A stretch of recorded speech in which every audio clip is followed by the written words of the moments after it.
often revered as a precious resource, can at times transform into a destructive force. The long-standing belief that water has no fall loses its resonance when floods devastate communities, making it an unwelcome presence. The billions of cubic meters of water that devastated the city of Maiduguri have left in their wake tears and sorrow.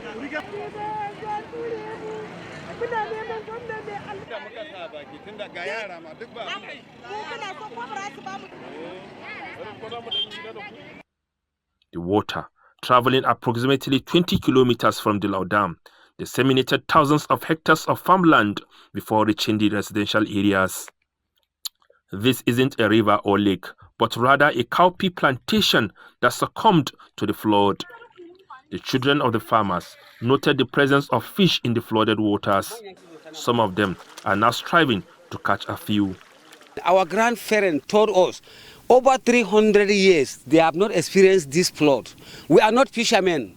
All these fishermen that come to fish, they come to reap the opportunity. We don't know even how to catch fish. In Mafa local government, Bulama Bukarjuru informed me that over 1,000 farms laden with unharvested crops were ruined in the community. Farmers from Jere local government area have relocated to the main road of the state capital. They not only lost their farms to the flood, but also their dwellings.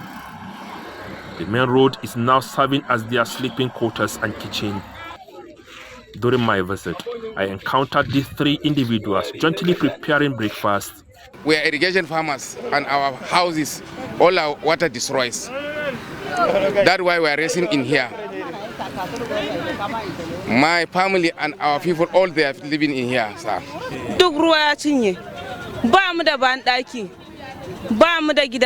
Authorities are urging us to return to our homes, but currently it isn't feasible, as the structural integrity of the building needs to be accessed. Both vendors of processed and raw food are tallying their losses. This bakery, situated in Maiduguri town, has collapsed entirely.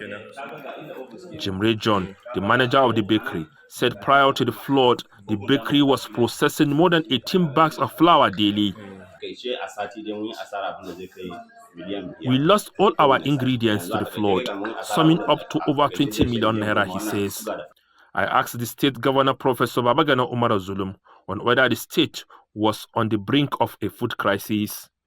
I cannot say so, but the plan is that this steel committee will look into this, and I think you just heard that the Minister for Agriculture has conveyed the willingness of the Agricultural Fund to work with the Borno State with a view to supporting the victims, while Borno State government is ever ready to also support the victims. At the Ministry, we have already mandated the National Nigeria Agricultural Development Fund, which is a new organization that was set up barely a year and a half ago, to come into the aid of the farmers.